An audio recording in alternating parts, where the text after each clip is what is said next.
actually it's going to be live on YouTube. So from there you can see how many people will be there. Right now in the meeting we have only those participants who will be controlling the backend part of the whole streaming. Okay. Yeah. And for the questions and the answers, how it's going to work? Sir, actually I have we have one person who will just put down the questions that will be asked by the people in the comment section, and in the end we will be taking all those questions from you. Yes, sir. So you will be moderating Q&A. Yes, sir. I will.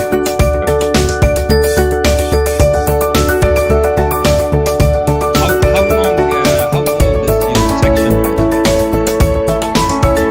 So sorry, sir, I don't get you. How old is the student section, the SPE section?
I'm ready. Okay.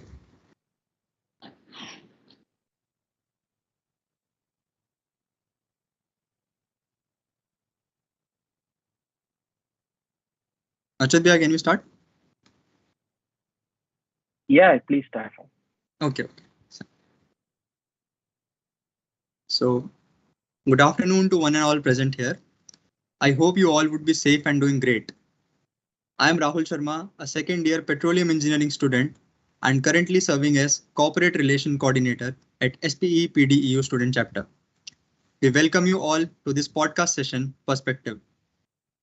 SPE PDEU Student Chapter continues to strive for learning along with applying it in the most efficient manner. We aim to provide every learner with cluster of opportunities for personal and professional development through the amalgamation of events, distinguished lectures, workshops, and seminars with the sole purpose of bridging the gap between industry and academia. I would like to urge all the viewers to follow us on our social media platform so that you do not miss out the great opportunity for the future session. Viewers are requested to note down their questions and drop in the comment section. We would be taking your questions at the end. From the United Nations Conference on Climate Change, COP26, to the countries unveiling their decarbonizing strategies, we have come a long way and are quite successful in policy framing to attain net zero emissions. But when it comes to implementation of the same, it's natural that we are bound to face obstructions and challenges. Global industrial leaders have mapped their ways and prepared various significant strategies to achieve the goal of net zero. Industrialization have largely contributed to greenhouse gas emissions, and petroleum industry is one of its derivatives. Energy market leaders like Saudi Aramco, ADNOC, ExxonMobil have started implementing these policies and are more likely to achieve it in the stipulated time. So, for today, our discussion would be revolving around the hot topic in recent times, that is, challenges faced by oil and gas industry towards net zero and the way forward. And to have an insightful interaction, I feel ecstatic to unveil our today's orator, Mr. Hesham Zubari. Mr. Zubari has completed his graduation in petroleum engineering from the University of Texas, Austin, and has exposure in dealing and managing petroleum projects. He is an active member of SPE AAPG and currently serving as Regional Director for Middle East and North African region at SPE International. He is also serving as Chief Technology Information Officer at Dragon Oil PLC, which is an independent international and oil and gas exploration, development and production business. It is based and registered in Dubai, and its operations are primarily located in Turkmenistan. He has an extensive experience in human resource management and policy making at Ministry of Oil and Gas, Bahrain. So guys, let's anticipate the environment by a quote from Missile Man of India, Dr. APJ Abdul Kalam, which goes like, knowledge with action converts adversity into prosperity. So with this, let's begin. Sir, on behalf of entire SPE PDEU team, I welcome you to join and impart us with your knowledge. We are honored to have you with us today. Now I request Mr. Zubari sir to take charge of the session. Thank you. Thank you very much, Rahul Sharma, for this kind introduction. And I'm pleased to be part of your program with the PDEU University. Hopefully we'll meet in person sometime in the near future. And I highly appreciate this invitation and this energy. I've been enjoying seeing you guys during the communication before this meeting. Okay, so I think you hit it right with the COP26 and the calls for net zero. This is a hot topic now. Everybody's talking about it. Lots of stories happening as we speak. I'm going to show you a presentation to give you a flavor of what's going on around the world in respect with net zero. Things has been happening even up to yesterday, which I'm going to share with you. So let me share my presentation. I want this presentation to be light. Can you see my presentation? Yes, sir. It's visible, clearly visible. Okay. So the title is the challenges facing oil and gas towards net zero and the way forward. These are my opinions. Many of this information you see here is my opinions. It's not SPE or Dragon Oil or anybody. It's just a personal research been doing for the past few years. And so I'd love to share that with you. First, I want to point out to how beautiful your campus is. What a pleasant place to work in. I can see the solar. Are these solar panels all over the place? And all the plants around it. I'm assuming you are a net zero university. I would, given the plants and the solar energy feeding into the buildings. So I believe you have already built a small model with your university, and that is the challenge for the whole world. They have to decarbonize economies by 2050. And by the end of this presentation, you should be able to judge and tell if this is feasible or not. Okay. Before I start, I would like to say this statement here, and if everybody reads it and just reflect on it. It's the average person. When you speak with an average person about net zero, they immediately talk about EVs, electrical cars, and the new models and how beautiful they are and shiny, and and the latest designs, and then they brag about solar powers. We see group photos of officials in front of solar panels, inaugurating solar panels, and these are the visible part of the business. There's so much that goes behind that. Okay, so I'm just throwing this to you because it's a university, and I think it's an area. Everything I say here is an area of research and studies on your part. Let us start with the fact. Some people still doubt that emissions or CO2 is the cause of carbon, of global heating and climate change, and this is a clear view. I would say clear again, because of the data we have. We are engineers. We kind of like to link data with each other and come up with correlations. So if you look at CO2 concentration that somehow correlate with the temperature of Earth. So the idea that CO2 is causing global warming is a sound conclusion. There could be other reasons. Some people claim these are geological, that the temperature variations are just geological features, or that's been happening for the last millions of years. And whether you believe this or that, it is a fact. There is a global warming. Earth is getting warmer, and the consequences are dire. This is something that needs to be controlled. If it goes out of hand, the catastrophes are unimaginable. Okay, but that's not the theme of this topic, so you can again research that on your own. I wanted to bring your attention to this Nobel Prize that went out back in October the 5th, 2021. It somehow went unnoticed. Okay, so we will see 3 people were awarded the Nobel Prize, and you would ask what they have done.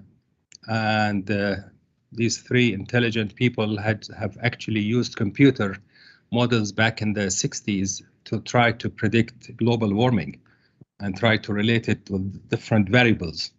And you can go and read about each one of them, and it's a lot of work, but no, at the time nobody recognized climate change and global warming, and numerical modeling was something like a fantasy, and so they were not really given the right attention at the time.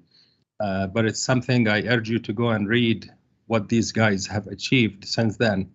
If the world have listened to them since that time, I don't think we would have been in this sort of situation today. This is a very busy slides. Again, I'm not going to go through it. I shared it already with Rahul Sharma. The presentation is there. Please feel free to take it and study it. This is from a famous website. It's called World in Data. It shows you the contribution to emissions by different sources of fuel and industries. I just drag your attention here, or draw your attention here to this energy. It's causing 73.2% of the global greenhouse emissions are coming in from these industries, industry and transport, and energy used in buildings. But look at the green area and keep in mind, because we'll come back to it later, it's caused, emissions caused by agriculture and land use and waste water treatment and other projects. Okay, so let's move to the next slide. The CO2 emissions contribution, again, this is all in the internet. 80% of the world energy is produced by coal, oil, and gas. And so these are the CO2 emitters. And I just want to throw again a small idea here. Why is the focus of the world is to stop oil production when you have all others contributing to emissions? Most of the focus you will see is on oil. Leave that to you to think about. Okay, if you look at the historical emissions, cumulative emissions since beginning of industries, you will see that since 1751 the world has emitted 1.5 trillion, and these are the culprits. So you have the US, you have China, and then you have Russia and Brazil. But then if you look closer to this, you will see that a lot of that has to do with livestock and non-fossil fuels. Okay, so the green blocks here kind of changes the picture. So if you want to prioritize the polluters, historical polluters of due to fossil fuels, it's the US and China, and you will see Russia. Then you can jump to Germany and United Kingdom, Japan, and you see India here. And we'll come back to India later. Okay, so who's causing it today? This is again a classification normal from the internet. You'll see North America almost equally, North America, Europe, and Asia. So because kind of shared responsibilities. Let's take a look slightly closer to the total emissions by countries. Okay, so you will see China here is a major contributor, United States, and you will see India here is almost 7% of the total emissions, annual emissions. Okay, so that's a huge responsibility on India to clean up. And again, we'll come back to that. All right, that's another statistics. We don't have to go through all that, but again, that shows China as number one, the highest polluter today, and then we have United States at 15%, and then we have India 7%. These are all statistics. They're all documented. It's all on the World Bank and sites and others.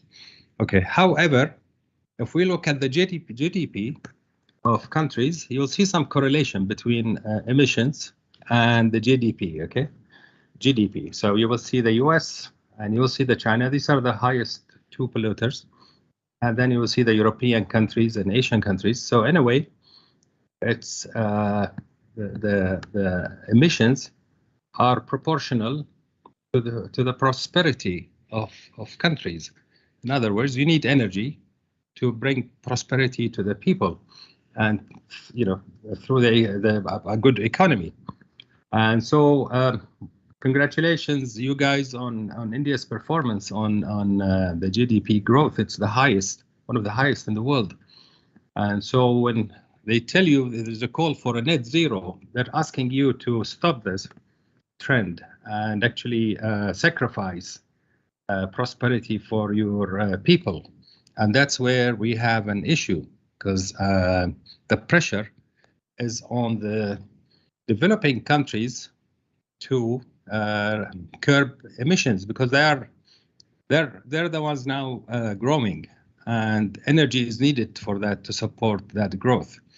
And so if I go back a couple of slides here, you will see the countries that are already developed, like the US, is putting pressures on the developing countries to stop development and shift to a more expensive source of energy. So it all started here with COP21 back in 2015. They signed, heads of states, they signed the Paris Agreement, and they all agreed to limit global warming by 1.5 degrees. And it is nice to put it on paper, but then when it comes to work, that's a completely different story. Okay, so so following that, the IEA, International Energy Agency, they set up lots and lots of hundreds of thousands of scenarios and came up with what they think is most suitable for planet Earth, and that's to control the emissions to 2050. So basically, by 2050, we have to be net zero, and that's where this came from. Net zero doesn't mean that there's no emissions in the world. Companies cannot emit CO2. It means they can, but they have to offset that with other projects, what they call now ESGs, to kind of balance those emissions, which is fair. You look at oil production scenarios. We are here now.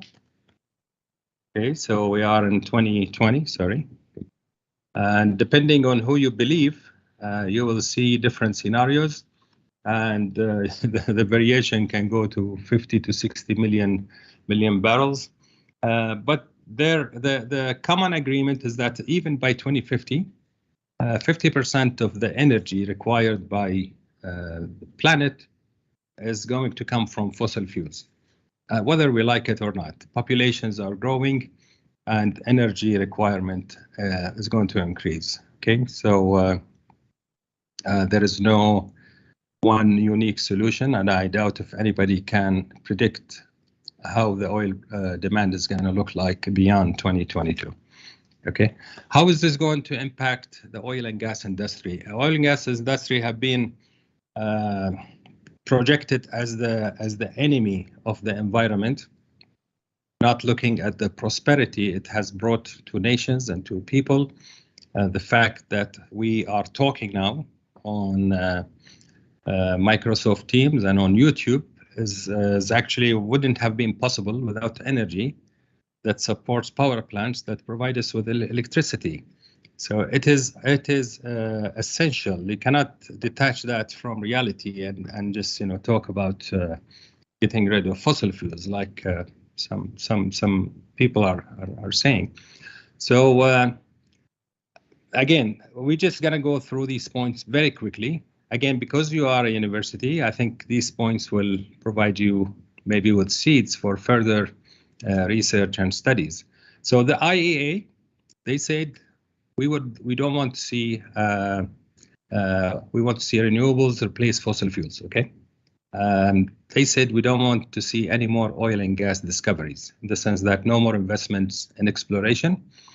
And the United Nations IPCC, this is the Intergovernmental Panel for Climate Change, they reaffirmed the IEA's findings, and they put pressure on COP26, which you all seen in Glasgow. I think the message in Glasgow got diluted when all these heads of states, they flew in by airplanes, and pollution level actually went on the rise in Glasgow during that period of time. They were driving cars and with their entourages, and it wasn't a good message in general. The U.S. State Department and World Economic Forum, this is serious, will persuade major entities to commit to buying low carbon products by 2030. So in other words, they are going to create what they call a green supply chain models, where you will not be able to buy, or let's say companies will not be able to sell their products to major entities unless they show they are net zero compliant. Okay. Again, economies need to be decarbonized by 2050, and it's a very vague and general statement. It means it applies to poor countries, it applies to rich countries, and carbon is going to be priced. So in other words, and I have more information on this, oil production, each oil field will have a tag, sort of a premium tag on it, depending on the carbon footprint. Again, that can put some companies out of business. And finally, last but not least, financing of major projects is going to be scrutinized, and it will have very stringent ESG measures. Banks will not be allowed to finance hydrocarbon or fossil fuel projects unless there are clear ESG plans that go side by side with these projects. Okay, so this has been some sort of an agreement among banks. So it's going to be very difficult for fossil fuel companies to secure financing for their projects. This is an important photo. It's for the Deputy Special Presidential Envoy for Climate from the U.S. Deputy Special Presidential Envoy for Climate. His name is Jonathan Pershing. He held a summit, sort of a meeting in South Africa, and then he has given an unprecedented warning to Western fossil fuel companies who are looking to develop deposits in Africa. So that was unprecedented. This never happened before. No official has ever threatened oil companies from operating outside in certain areas. It doesn't seem fair. All these African countries, they have plenty of reservoirs that haven't been produced yet. It's going to be very difficult for them to secure financing again and build joint ventures with those high-tech IOCs to produce their treasure and wealth under the ground. Okay, so You can see the confusion in all the faces of all these people. I intentionally got this picture because it's weird. It's not, didn't happen before, where a U.S. official in Africa threatens European countries not to develop African oil fields. This is unprecedented. You all saw these teenagers coming out. They are anti-fossil fuels, holding banners.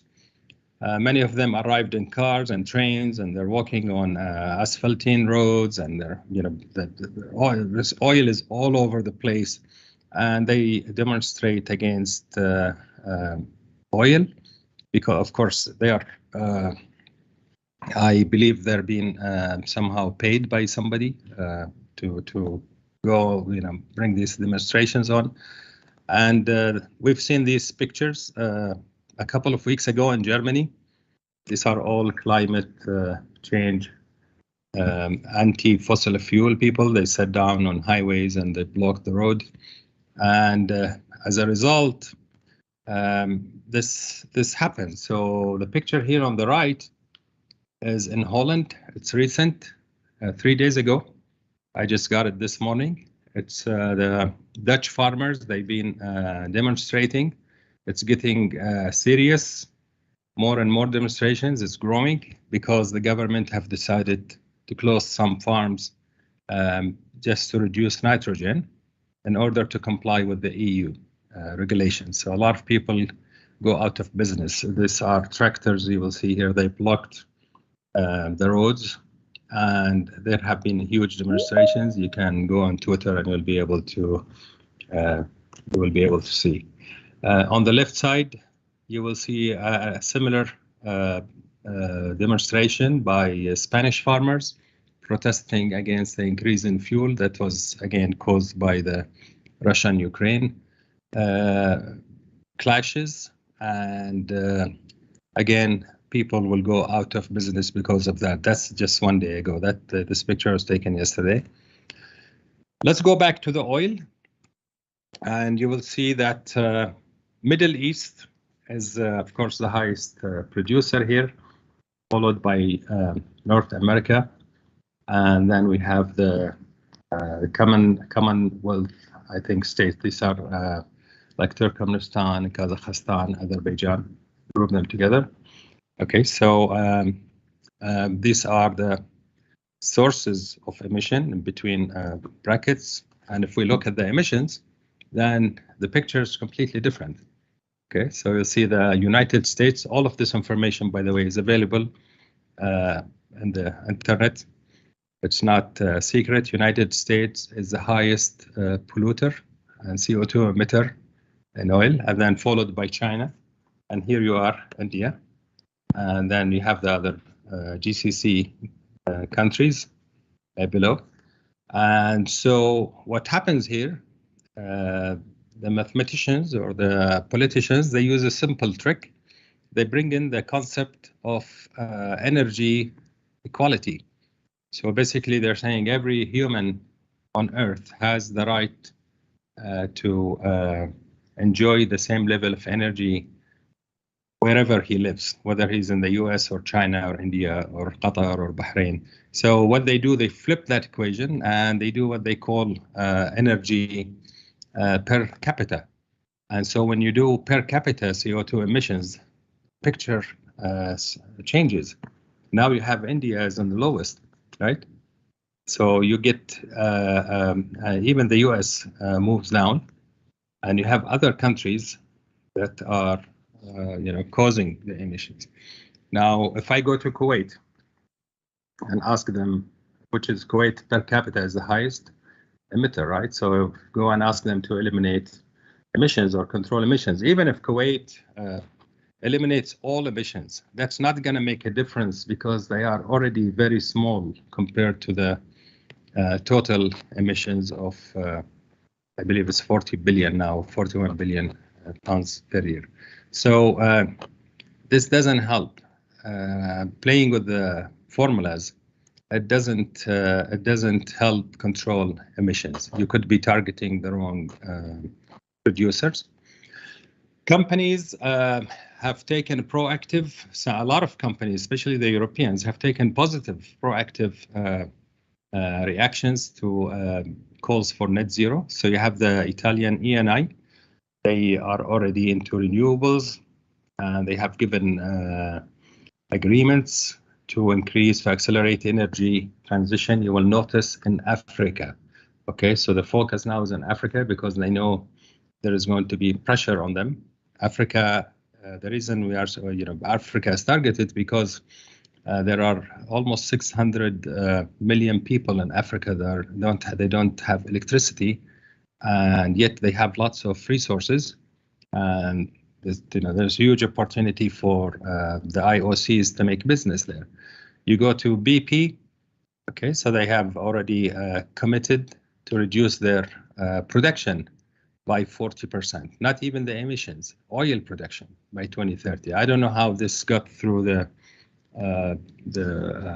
shareholders or the board of directors, but it looks like they will compensate it with maybe gas. Okay, and BP went and hired the CEO of a wind power developer. So they're going into this renewable business. And Chevron, you guys may have heard of that. 60% of the shareholders have already voted for the company to reduce its emissions. It's no longer in the hands of the board. And so as a result, the board have tripled their low carbon investments to $10 billion. Okay, Gazprom, that was before the war, also committed to reduce their carbon intensity. A company like Shell, this was on the news. It was major news. The court ordered them to cut CO2 emissions by 45% by 2030. This is again unprecedented. They were actually taken to court to have this judgment, and we may see more of that in the near future to other companies. Okay, so the court has actually created a precedent for others to be sued. Okay, and Shell always get this demonstration. It's a favorite for demonstrators. This is a picture of some demonstrators. They went and blocked a refinery, and then you can see people hanging from the top of the tanks, and they came down and they sprayed some black, organic friendly black liquid. And so, you start to see things like that. I think you will see more and more of these. ExxonMobil, they were last year hit by a scandal, lobbying scandal. They paid a company to demote the global warming, in a way trying to influence people. You don't do that. I mean, global warming is happening, and oil companies have to take that responsibility, and they have to fix it, and they can fix it. Okay, so on last year, maybe some of you have seen that also. It was big in the news when 3 environmentalists managed to get on ExxonMobil's board of directors. They actually forced themselves in, and so now we have 3 environmentalists sitting there. So you expect a change in direction of ExxonMobil's long-term strategies. Total changed their name to Total Energies. The same thing was by Oman. They called them PDO, now EDO, Energy Development of Oman. Qatar Petroleum, now it's Energy of Petroleum. The companies realize that they have to change and they have to adapt. So Total already has 800 megawatt project in Qatar.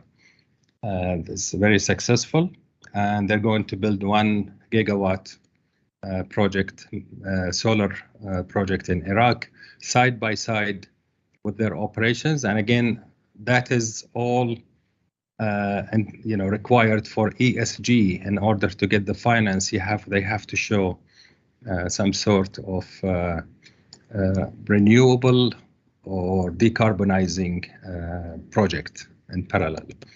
Okay. This graph, I like this graph because it shows how companies are reacting to the net zero. So on the x-axis is the reserves of these IOCs, and on the vertical axis you will see the activity in renewables, and you already see Shell, Total, ENI. European countries are more active in renewables.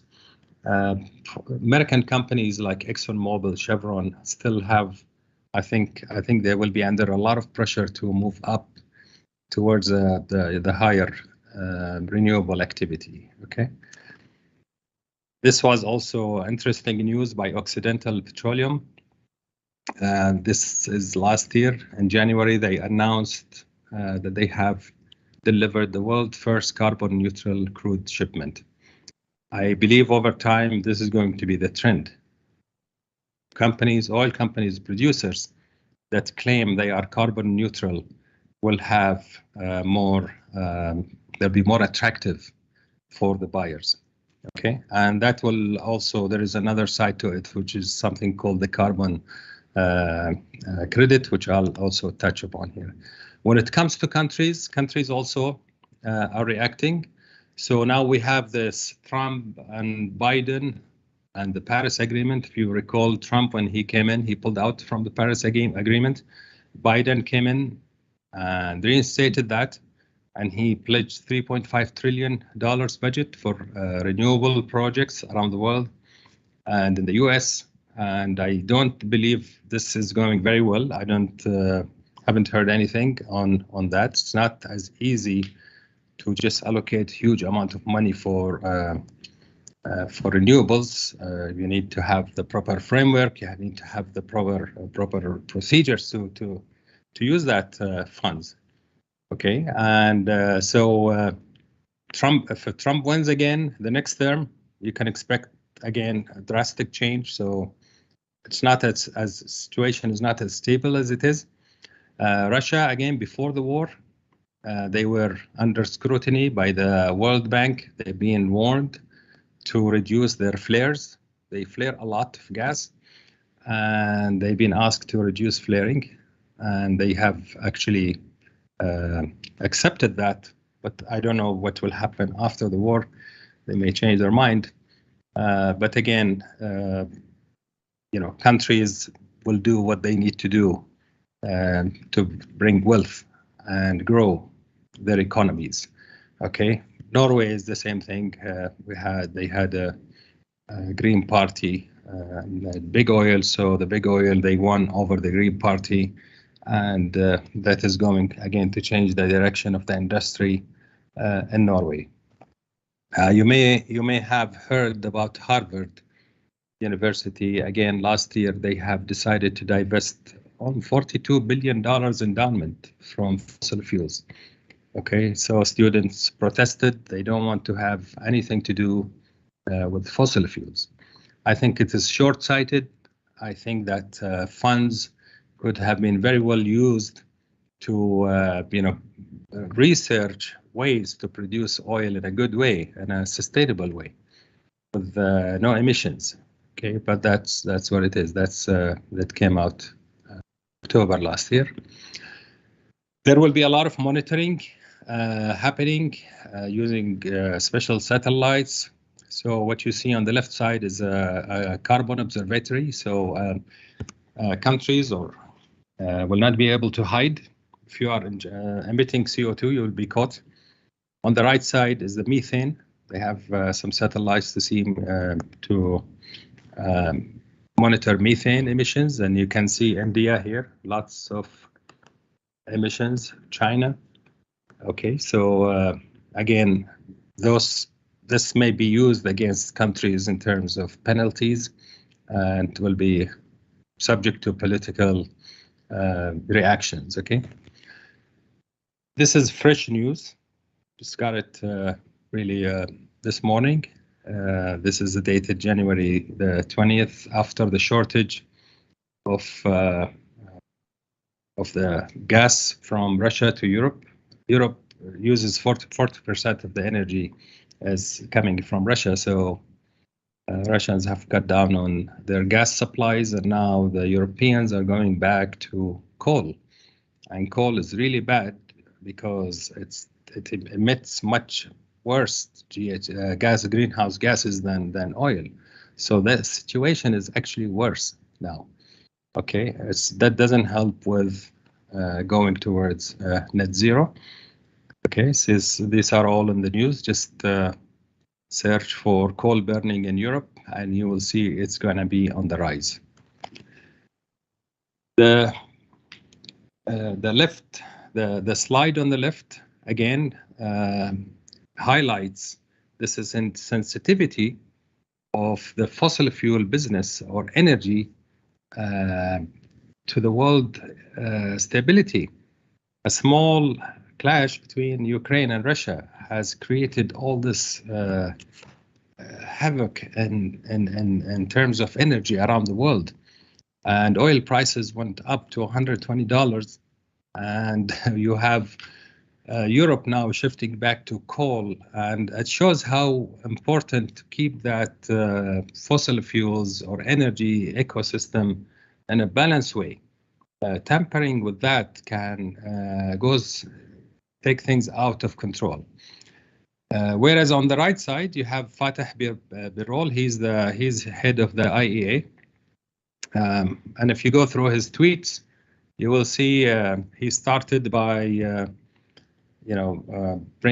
calling for stopping fossil fuels, and then he asked to increase fossil fuels for the situation, and then he will talk about the number of people in Africa that don't have access to electricity, and then it just goes back and forth, and it shows how unpredictable and how volatile the energy situation is. There is no clear way forward. Nobody could say just stop fossil fuels and let's just go with renewables and alternate energy sources, and we are fine. No, it's not gonna happen as easy as some people think. Let's go back to the options we have. Go a little bit more technical here. What options do we have to replace fossil fuels? And the IEA estimated $137 trillion is required for the world to achieve net zero. Now, the question is, who's going to pay that? The developing countries don't have that kind of money, and even if they have that money, they would like to have it for their people. It's logically, it is the people who caused, or the countries that caused this sort of situation we live in today. They are the ones who need to pay. And are they going to pay? We don't know. And even if they pay, how is that money going to be spent? So let's go one by one. Okay, let's talk about solar. Now, this is just for your information. The UAE now holds the lowest cost of energy, which is 1.35 cents per kilowatt hours. It's really cheap. It's something, if you can achieve it, that's wonderful. However, it only works during daylight. Okay, so if you want to maintain that energy 24 hours a day, you will have to have some sort of battery storage, which is called BESS, battery energy storage systems. Those are very expensive. They are not still yet developed very well. They are improving over time, but they will need time to be, let's say, perfect, something that you can actually use in a cost-effective way. Solar is not dependable. You guys remember in Texas last year, they were hit by snowstorms, and they had snow all over the solar panels in many places, and there was not enough, or there was no backup at the time, and pipelines, underground water pipelines froze and burst and exploded. Pipelines inside houses. It cost billions of dollars of damage. That's what happens when you don't have a proper backup. Same thing with wind. Who would depend on wind to get power? You can do it, but you still need a backup. The green initiatives are fine. They absorb CO2. And hydrogen, they coming up with all these colors. green and blue and purple and turquoise hydrogens. All right, so without, if you're gonna go blue without the carbon capture and underground storage, that's just not gonna go.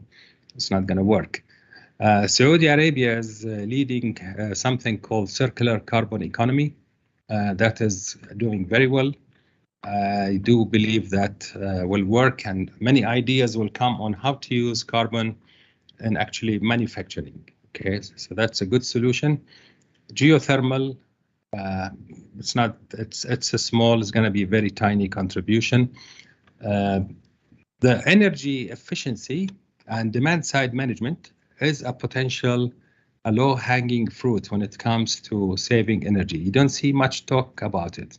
Okay, so the United Nations have predicted that 30% of the energy reduction in energy required to achieve net zero will come from energy efficiency projects. This is something called super ESCO. ESCO is energy service companies, and UAE has a good example. They have the Al-Ittihad super ESCO. Saudi Arabia, they have something called Tershid, and they build this nice guaranteed energy performance contracting where they guarantee a certain energy efficiency in a win-win situation. You can look it up. It's a very simple, nice model, but people don't talk about it because it's just, you don't see energy savings. And it's not something classy. There's no photos you can take next to energy efficiency. So that's why you don't hear much about it. Okay, energy conservation awareness is important, and I think that's the role of maybe of universities. Young generations like yourselves need to start promoting energy conservation and energy efficiency. Okay, we have 4 keys for successful transformation from where we are now, and if we want to achieve net zero. We have 4. First, we have to have a proper legal framework. We need regulations, and on top of that, you need the monitoring. It's not enough that you have regulations. You have to have proper monitoring to make sure those regulations are implemented. Okay, financial, like I said, you need the world needs $137 trillion. Who's going to pay for that, and how? There are so many other models that you can, again, create. Behavioral, and then we have the technical. Okay, so those 4 elements or keys to the successful transformation are a must. They are the road, they provide you the roadmap for any successful transformation.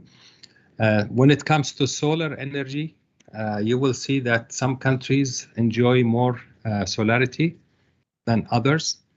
So solar may not be applicable to all places around the world. There may be some areas that are lucky to have higher solarity, especially areas like in the Gulf region and some areas in India and North Africa, of course, on the equatorial. All right, this is something that we need to know. It's called carbon index premium. So Platts last year, they have, for the first time in history, they have put a price tag on each country or each field, a number of fields actually, but that will be the trend. Each field will have a price tag on it, and that price tag is how much it depends. It's proportional to the carbon footprint.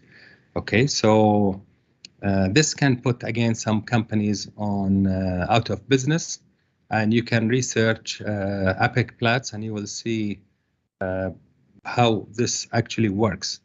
Okay. Energy transition risk. This came out this morning. Many of you must have seen it. You will see the date on this as July 2nd, 2022. So JP Morgan, they have predicted $380 oil in case Russia cuts down their production. So there is a risk, inherent risk when you are talking about energy transition. It has to be done in a proper way. It has to be done in a uniform way. It's not going to be as simple as it may again seem in the eyes of some people, that we just have, decarbonize economies. It's not as simple as that. Some people can go bankrupt. For example, in India, you have 4 million people working in coal business. What are you going to do with that large number of people when they lose their jobs? They will not just sit down and thank you. They will react. Okay. So the takeaways here, we're saying that, again, we're going to go very quickly through this. Fossil fuels are not going anywhere. They will still be in demand. Countries needs energy. There's no alternative. They have to, and I've shown you how energies and emissions are proportionally related to the prosperity of countries. Oil industry, this is important. The oil industry doesn't have to be seen or projected as anti-net zero. We actually, as an oil industry, can embrace net zero, and we can guide the world towards net zero. And there's no reason why not. Okay, so we as an industry, we can easily take the responsibility and assist in developing energy transition. We have the talents, we have the passion, we have the know-hows, we have the project management skills to implement projects that will help with achieving net zero. And I've shown some. Carbon capture and underground storage is a petroleum engineering and geosciences business. Geothermal is a geologist business. We have circular carbon economies. That also can be done, and Aramco is doing a great job with that. Okay, so it is our industry that can really help accelerate energy transition, and we need to invest in creative solutions. Okay, so that again, money is available, the capital is available with IOCs, oil companies, and national oil companies. Okay, so that we already see companies like ADNOC already going into hydrogen. We see companies like same with Aramco. They're looking at underground storage, and you can read about their new city project called NEOM, and that will somehow put all those nice solutions under one town, which could be a model for the future.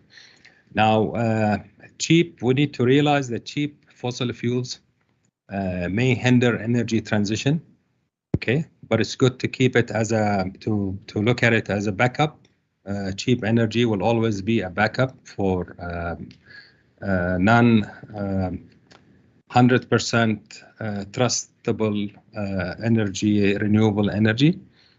Okay, so last point I have here is about politicizing these issues, utilizing them by certain governments against others. That will not help. That needs to be exposed, and that needs to be stopped. Okay, now we move to India. India has already pledged to net zero. So your Prime Minister has already, in COP26, he's already given all these commitments, and it's going to happen by 2070. And I looked at some literature. Again, these are recent ones. You are going to need $10 trillion in investments to achieve that. Okay, so again, where is that money gonna come from? You could claim that the developed world has to pay for it because they're the ones who put us in this situation in the first place. Okay. Second one, it may concern you guys as a student, and as a university. You will need qualified climate change experts. That can be very much part of the university curriculum. There is no reason why petroleum engineers or geoscientists are, trained or qualified to become experts in climate change.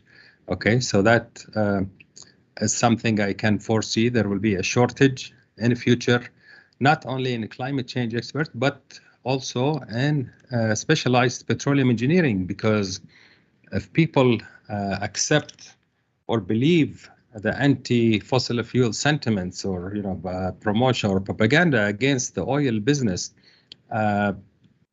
they will not go into to study these areas, important areas, and they will. And then we will have a shortage, and we've seen that happen in the oil industry before. Okay. This I'm not going to go through this. This is from the internet. It is the path, India's path towards net zero. I read it. It's beautiful. I think the whole world will be watching. There will be so much that will be learned. I think India has the foundation and infrastructure to come up with the creative solutions to achieve net zero, and many countries, other countries will learn and will follow. Okay, I was very happy when I went to your site. I saw the word sustainability through technology. I think that is the key for the future. Produce oil in a sustainable way. The issues with CO2 and greenhouse gases. All you need to do is just produce it and find ways to capture CO2 and use it in a good way, and then problem is solved. Okay, now let me quickly talk about SPE. What is going to be the role of SPE? And again, I thank you guys for arranging this again. Can see even though you're this is happening during your vacations, school vacations, you still have the interest and the time to spend time on this event. Okay, so SPE is going to be key for energy transition. It's not going to happen without SPE. I'm not saying that because I am an SPE member. I'm saying that because SPE is the only platform we have today that is acceptable and that has the means to provide all these platforms to facilitate communication among stakeholders. We have enjoyed SPE over our careers because they always bring us together, and they help us meet with our colleagues, and helps us with the knowledge sharing and discussions, events like conferences. We could do the same thing for energy, for the energy sector. Once SPE expands, and again, this is my views, this is not SPE's views. If SPE expands to cover energy transition specializations, and we do exactly what we've done to the oil and gas industry in the past, we do it for the energy in the future, I think SPE will play a big role. Okay, SPE will still continue to help build professionals like yourselves, and it will provide opportunities for network and exchange on a higher level than oil and gas. Okay, and of course you will have the e-library with energy papers and research and studies that we enjoy almost on daily basis. Okay, if you guys talk about sustainability, you need to know about the Gaia program, SPE Gaia program. I'm sure all of you know about it. Just make sure you are part of it. It's an important element within SPE. So you can see they are already holding relevant events on carbon capture, things related to decarbonizing and to net zero. And these events are on the rise, which shows that SPE cares and SPE is actually moving in the proper direction.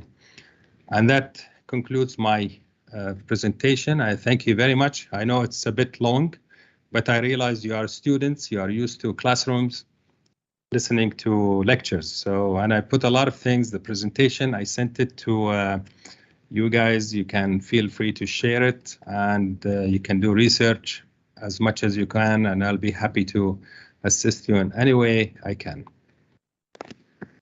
Thank you. Actually, this was a takeaway. This is the last slide, but we don't have to cover it. I believe we covered it all. All right. Thank you.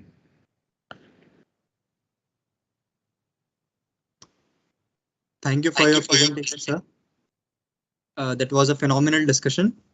You listed the objectives correctly, pointed out the challenges appropriately, and suggested a proper pathway to move forward for attaining net zero. We got to learn a lot from you, and I hope even you enjoyed addressing the session. So now we have few questions in the chat box. Let's get started with the Q&A session. I hope so you will be comfortable to answer the questions. Of course. Yeah.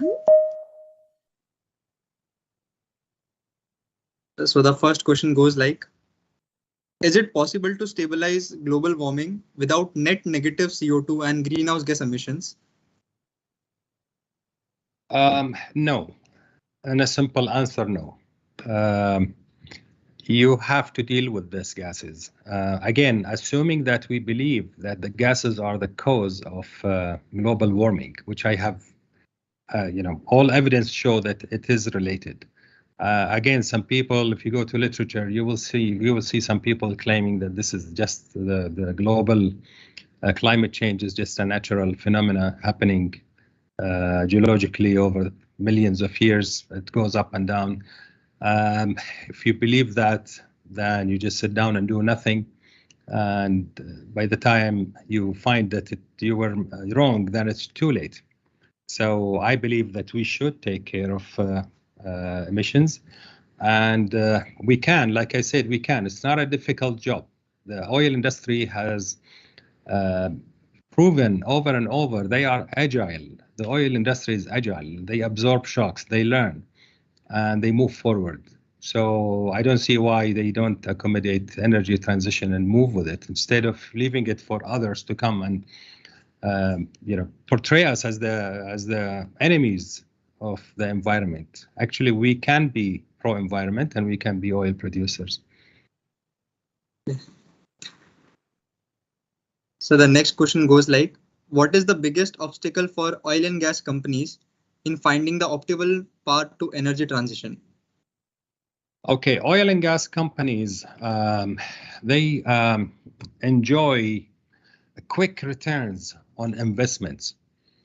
I mean, it's so easy to produce crude and sell it, especially these days. All you have to do is just produce and sell it for $120 a barrel. Going solar pays out in 9 to 10 years. Accepting to change that business model and sacrifice revenue, that requires a lot of push, and companies would need to balance between long-term and short-term return on investments. Same like the countries themselves, they would like, if you have a certain amount of money, would you spend it on the prosperity of your people or on cleaning the environment? It's not as easy. It's just, that's why I think the claim is for the developed countries, they have to pay. I mean, to me, I think they have to pay because they caused the pollution. They have developed, and now they're trying to stop others from developing, and that's the way it's perceived. So yeah, so it's all related to economics, really. To answer the question, it relates to economics. What is the maximum? The shareholders want maximum return on investment. Whether you produce a barrel today and sell it, or you want to give me my money 7 years from today. Building a solar project, that is a problem. A second one is the cheap cost of fossil fuels. Fossil fuels are very cheap. They come in, it's so easy just to produce oil and sell it and generate energy out of it, and sell it cheaply. Now, if you go to more expensive solutions, you're going to have to sell it more expensive at more expensive rate. And you see what's happening in the States now with all the demonstrations because of higher fossil fuel, higher gasoline prices at the tank. So it is a sensitive situation. It's not as easy to balance, and that's why it's I might have sounded negative sometimes during my presentation, because it's 10 years from today, it's going to be clear where we are heading. We could be in a worse situation than now if things go out of control. So yeah, economics is the answer. The next question is from Shubham Patel, which goes like, by leveraging carbon tax, is it plausible to limit emissions while also meeting the demand at the same time? Say again the question, by limiting. Can you say that? Can you repeat? Yeah, by leveraging carbon tax, is it plausible to limit emissions while also meeting the demand at the same time? Yeah. Carbon tax is a good way to steer the industry towards energy transition. Again, cheap subsidized fuels does not help. It won't help if you're getting subsidized for using power. You have no reason to go for more expensive alternate cleaner solutions. So yes, by all means, true. Carbon tax is essential to lead us towards a net zero. Whether I like it or whether we like it or not, that's another story. Okay, so the next question is, can you share your views on how geopolitical events has impacted the transition to a net zero world? Okay, like I explained, the geopolitics, using the calls for net zero for political gains, that doesn't help, because that creates a pushback from countries. And I don't want to mention specifics, but you guys know, you see the news. What happened between Russia and Ukraine and Europe in general is going to trigger coal. Is going to revive the coal industry again, and coal is emits much more pollutants than oil. It's not as clean as oil is, and again, you may end up in a situation where energy is used to blackmail other countries, and we see that happening as we speak. So trying to flip the formula, and you have the culprits accusing the victims of causing emissions and pollutions. That's not going to work. We have to look at the facts. We have countries that emit a lot and countries that emit less. You just tackle those who emit higher. And we have to see facts. European countries or African countries have lots of resources that are still undeveloped. Under what justification would they keep them under the ground?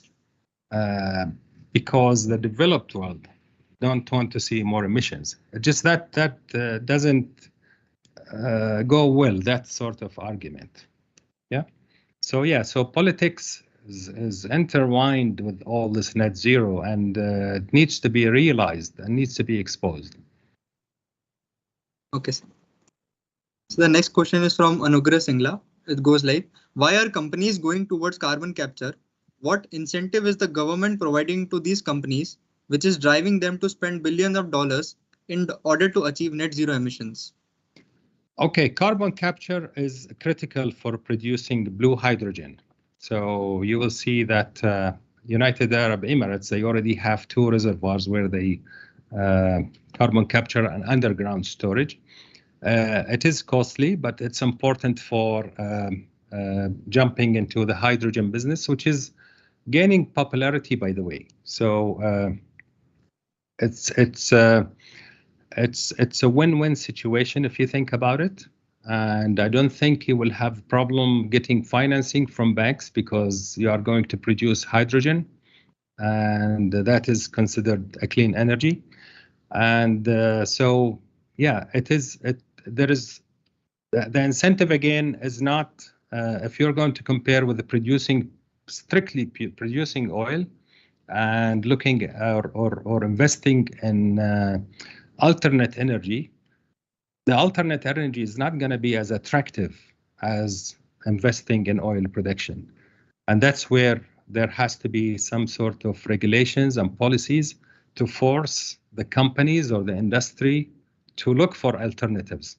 As long as the oil and gas are cheap, it's going to be very difficult to switch to alternate energy and decarbonize and achieve net zero.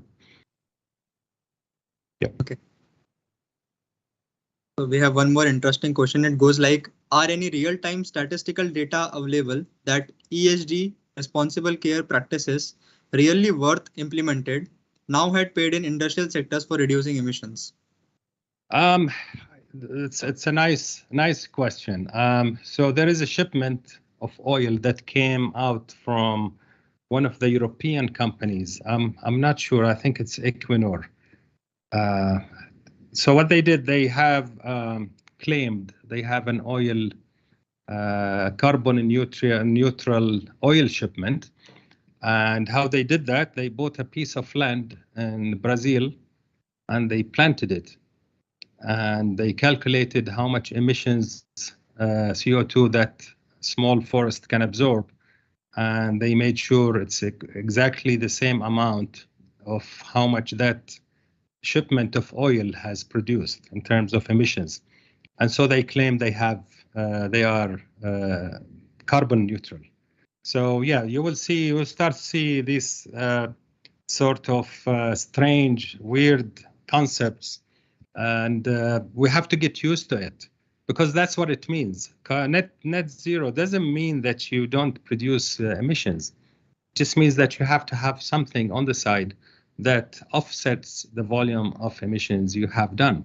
Total Energies is a good example. So Total in Iraq, they have a contract related to oil and gas production. So they have requested to build a 1 gigawatt solar project in parallel to help with the offset. I don't think it will offset the whole thing, but it helps with the offset. So yeah, so that I think it's a good methodology, and the banks realize that. So banks again will not finance any fossil fuel project. If you know one, please tell me, because they are under strict scrutiny. They have to have ESG next to any fossil fuel project. It's not. It's going to be the trend now. So companies have no choice but to invest in ESG if they want to secure finance for their projects. But it's a good question. Okay, sir. So one more question, like it's very commonly asked. Can renewable energy completely replace fossil fuel? Do you believe this? No way. All predictions I've seen, they have the fossil fuels as a major component. So Tom Blasingame, the SPE president, a couple of years ago, he said something once. He tweeted that fossil fuels will be the backup for renewables. So whenever something goes wrong, you will always have that cheap backup. It's like a battery that's sitting in the back, which you need. For some places, it may not be significant if you lose energy, but in some areas, if you lose heating, you may actually, there could be some fatalities. People can die because of the cold. So it's not. It is a serious issue. You have to have backup, and I believe that fossil fuels will always be the most reliable backup you can always have. And that's why, going back to my statement I made earlier, as a university, you still need to build on the techniques and knowledge of producing reservoirs. That is not going, the need for that is not going to go away. You will always need good petroleum engineers, good geologists, good geophysicists. Even for the long term, I believe they will be highly paid, the highest paid, because there will be shortage of them. You will always need to properly develop reservoirs. The trend now in universities is the enrollment is going down, and it's dangerous. Somehow universities need to remodel or rebuild their curriculum to attract students again to these important disciplines. Otherwise, we'll have a gap, experience gap in the future. Yep. So there is one last question from my side. Just few days back, India's one of the major oil refining companies, Indian Oil, his research and development director added that India's vision on green hydrogen is based on 1:1:1 formula. That is 1 kg cost of $1, 1 kg at a cost of $1 in 1 decade. So do you agree this initiative, should be implemented or should be taken by other other industries to, attain the goal of net zero? Yeah, I think, I read a lot of reports before I come to this meeting, and I can see the level of trust everybody has in India achieving net zero.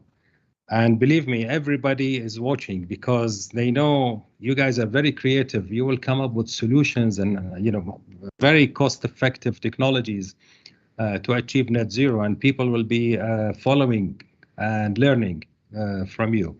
So yeah, I believe that. I think India will achieve carbon neutrality by 2070. It's already on paper. It's already signed. And I see the level of interest by people like yourself, Rahul, and the team, Archie, the one I met earlier. There's a lot of passion by young professionals. And like I said, don't look at yourself as petroleum engineers only. I think you have to embrace that sustainability and producing oil. I think, yeah, we are all looking forward. Unfortunately, we're not gonna be alive by 2070, but we should be able to see the future and see what's happening, which direction you're taking.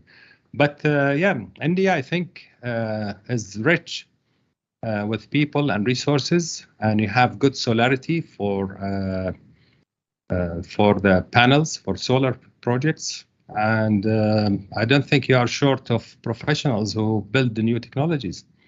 So yeah, it will be achievable.